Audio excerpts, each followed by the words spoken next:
shouldn't be that hard. The most romantic thing. Are you that romantic? I try to do stuff like that for my wife as much as possible because we're always traveling so much. So whenever we're home, I always try to have at least 1 or 2 date nights during the week. On our honeymoon before she got sun poisoning, we had a nice little.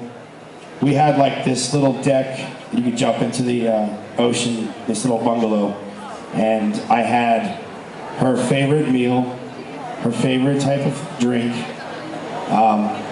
and her favorite flower, and all of it ready to go, sitting on the actual little balcony thing at sunset, and it was just really cool, you know. I mean, she's an awesome chick. I love her, so just try to do something as much as I can, you know. Making Ava, there you go. That was pretty romantic and fun for the whole family. Howard? God. George Clooney, what? I called George Clooney to come see my wife one night. And they both did. And he was wearing my new son. When he has blonde hair. Oh, he has gray hair. My son doesn't have gray hair. Yes, he does. Anyways, you know what? I gotta say, to be honest, I'm working on a little bit more the romantic side. I think I've done some things in the past for like my wife, you know, like go on vacations and like have like the room with like rose petals and a bathtub and stuff like that. But I gotta say that I actually met somebody who's definitely more romantic than I am. And it's taught me to, because I've come to realize over the years that sometimes it's kind of easy to be contained. I don't know what the right word is, but a little bit,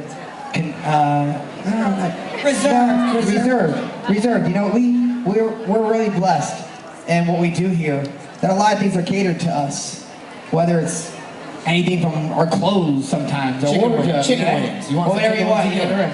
So, exactly. So, but my wife for my 40th birthday actually made up these t-shirts. And I don't know if some of you guys saw yesterday. I had a cut-off sleeve t-shirt. It had like a Van Halen, like an HD on it. And it had like a tour, it looked like a tour t-shirt. And on the back it had all the different dates where we started celebrating my 40th birthday here over the tour in Atlanta, and South Carolina, all the places. And then last spot for my birthday, we did a surprise trip out to Palm Springs, which unfortunately I found out last second. So poor thing was crushed because she worked so hard on making surprises for me. But when I got there, little by little, friends that I didn't expect that were going to be there showed up. She worked like 2.5 months on making this really special for me. And actually the last dinner that we all had together, I had about 40 friends that showed up from all around the world. And they actually all had these rock t-shirts, like I was just talking about, the HD Van Halen kind of shirts, with all the dates that we celebrated on my birthday in the back. And when I got there, they were all wearing this t-shirts, and they had like an unbelievable catered dinner with candlelight. Stop waving that tea around. It was a white table, and it was really cool. So now I have to like really think of something because she's turning 40 as well this year. So we talked about going to Greece as the last spot. So I'm about to start doing some research on what's romantic over in Greece to do now. It's beautiful. Good luck, buddy. Good luck. Brian? I can go.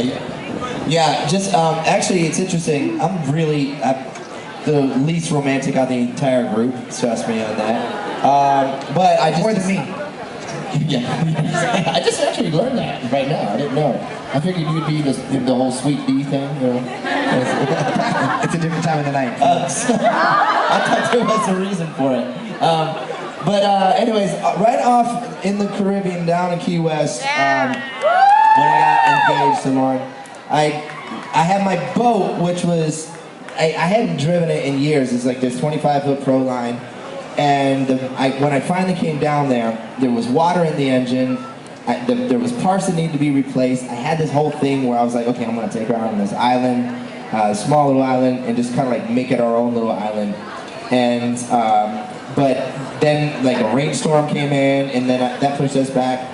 And so at the whole time I'm holding this ring in my pocket, I'm like, oh my God, I just want to get it off my hands. I don't want to have it on me anymore, right? And so And so like I just had this knot in my stomach. And so anyways, her and her dad and myself actually were fixing the engine. We were putting parts into it, getting the water out of it. And I'm like, I said, okay, now's the day we're gonna do it. So we get in the boat, we start driving out in these waters. The boat breaks down, okay? I started up again, and then I had to actually go back into the fuel tank and empty the water that was still in it and put it back in, start it up, and I was like, I promise there's a reason why we're going out to this island. And she's like, what the hell are you doing, right? And so it broke down 3 times. We finally get to the island. I had this whole thing planned out where I was gonna actually bury the ring in the sand. I was gonna walk on the island and be like, hey, I found this, right? What is this? And then maybe she'd come in. But by the time I got there, I said, just take it, please. This is a dire situation. 6 days of torture, and this one day in my pocket. So anyways, that was kind of pretty much the most romantic thing I ever did. Take it. And I don't know if I'm gonna do it for a long time, okay, after that. Try. No, romantic. Oh, romantic stuff. Romantist? Romanticism. Documentaries, right? You guys know that one, don't you? For me, I think it's the little things. I think after almost 17 years with my wife, I still open the door for her when we go out to dinner. Whether it's the house, whether it's the car, it's, holding hands, the little pecks on the cheek. Like, those are the things that I think make a lasting love in a relationship. But on the bigger side, I don't think it gets any bigger than my wife loves her mother very much, and I love my mother-in-law. She's a special lady to me and my family, so I built her a house. That's pretty big. And I go over and I open the door for her. Look at what I did. Yeah, Mom. Probably when I proposed to Kristen. I took her to the first place where we both, I took her to the first place where we both told each other that we loved each other, which was a bed and breakfast. We met back in 1992.